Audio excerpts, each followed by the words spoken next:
live on your World of Champions. We are at the Super Quick Premier Inter-Schools in Paarl, where we've been spoilt for choice today with pulsating matches. Tight derby here between Parel Vallei and Paarl.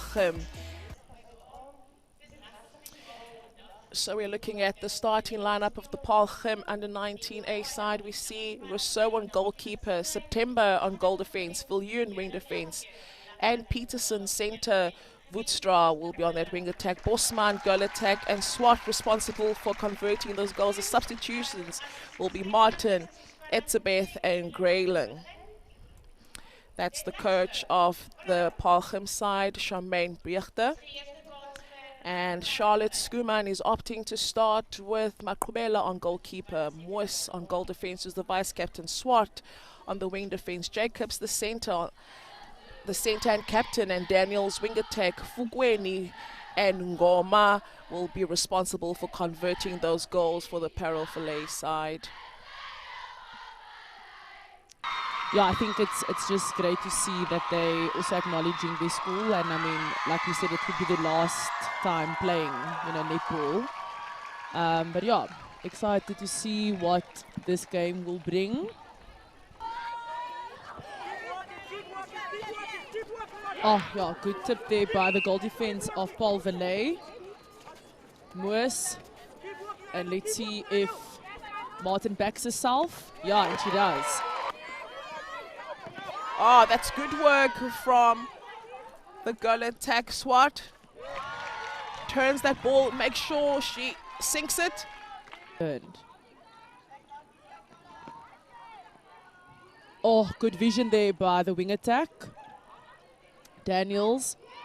Oh, yes, see, there's just a good understanding between these two shooters in Ngoma and Fugweni. They work in that circle, they should. Correct. To get up and turn that ball.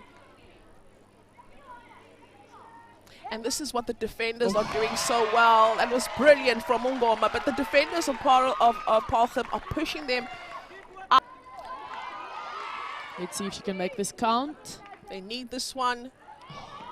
Unfortunately not.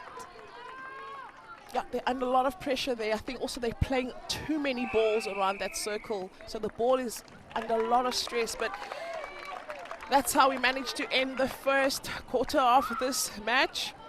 Really tightly contested the first half of this encounter. I thought really, the way Parel Vallei came back in that second quarter, they were trailing at the end of the first quarter, but really switched things up, and the patience that they exercised on the attack and the way their shooters were just, finding the net. I thought it was really impressive, and they led for the first time in that second quarter, but then again they let it slip and allowed Paarl to come back. But it credit the defensive work that's been done though by Paarl, and capitalizing on the errors of Parel Vallei. And we did call it that if the under 15 match is anything to go by, this one is also going to be one that's going to go right down to the wire, and the first half proves just that. So do not go away. We'll be back for the second half of this encounter. We are halfway through this match with Paarl leading 15 goals to 14. See if Swart backs herself. Yeah, and she does. Yeah, seems like she's in a comfort zone there. I don't know. Charmaine Bard has always said the ones under the post are difficult to convert, but they can take the ones on the line. Makes no sense to me, but who am I? I've never been a shooter, so I really wouldn't know. Oh, almost there. Rousseau saw the fly. But what I love about Rousseau, she could quickly read that she's not going to get there. And recover. And recovered, went back to cover the goal shooter. Umpire's attention there. Ooh. Quick on the transition is Paarl. Much better flow from the bottom. This one, but then she gives it to Swart.